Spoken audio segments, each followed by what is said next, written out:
Greetings, pilots. Let's discuss aircraft. Or to be more exact, their technical specifications. You'll know what affects them and how to change them.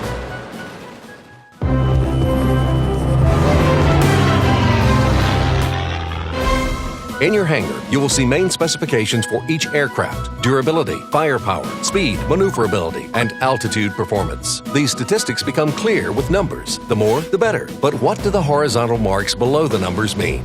They show how the parameters of an aircraft compare with other aircraft of the same tier. For example, the Arado AR-80 in its top configuration has a speed value of 388. Graphically, the value is displayed as 4.5 marks. Look at its counterpart, the Tier 3 Soviet fighter I-16, early mod.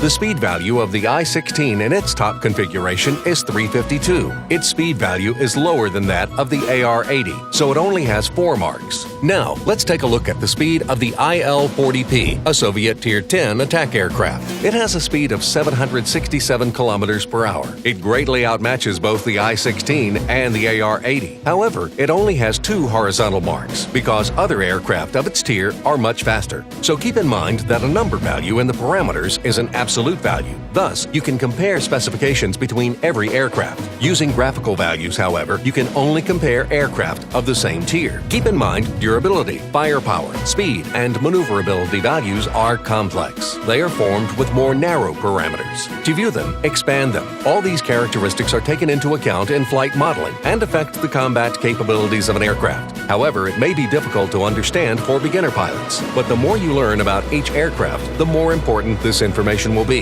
It will help to analyze aircraft's pros and cons more precisely. Let's compare the I-16 late model and the Focke-Wulf FW-57. In its stock configuration, the speed value of the German heavy fighter is lower. You may think that this aircraft won't be able to break away from the I-16. However, let's take a closer look at the detailed parameters. You can see that the maximum dive speed value of the FW-57 is greater, so it can easily break away when diving. It would be hard to compare the specific features of these aircraft and develop in-battle tactics for them without knowing this additional information. Let's take a look at the altitude performance characteristic. It shows at what altitude an aircraft performs optimally. If your altitude performance is greater than of the other aircraft of the same tier, it makes sense to attack enemy aircraft from above using boom and zoom tactics. If your altitude performance is low, you should fly closer to the ground. You can change an aircraft's specifications by mounting new modules and equipment onto it. To see what you can upgrade, choose an aircraft from your hangar and open the Upgrades tab. If you want to know the characteristics of an engine or weapons, hover your mouse cursor over the icon. You can also right-click on the icon and choose Information.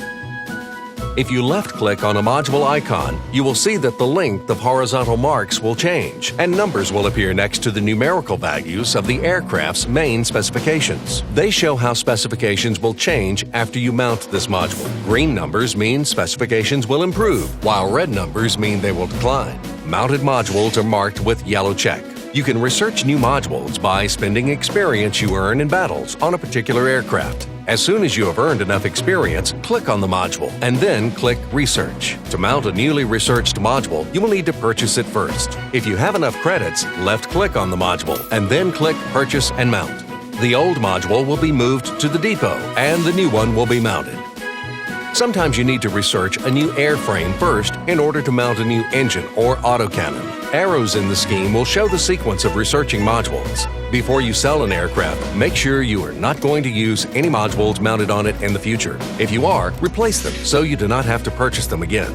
In the Tech Tree tab, you can always learn specifications and configurations of any in-game aircraft. You can also use the World of Warplanes encyclopedia on the official website to compare different aircraft. This is a useful tool for knowing your adversaries better and planning further research. Besides researching new modules, you have another option to improve the performance of your aircraft. In the Upgrades tab, you will find 3 cells to mount equipment. Click any cell to view the list of equipment and its characteristics. These lists vary depending on aircraft tier and type.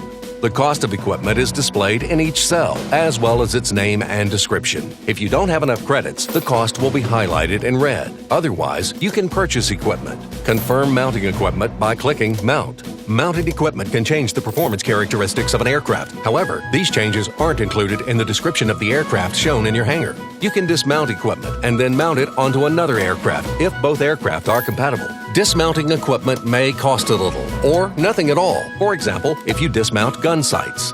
To sell equipment you don't need anymore, enter the store and choose the corresponding section. Find the equipment you no longer need and sell it. You can also use the store to purchase equipment. This is convenient if you want to purchase equipment in larger quantities. That's all for now. Good luck!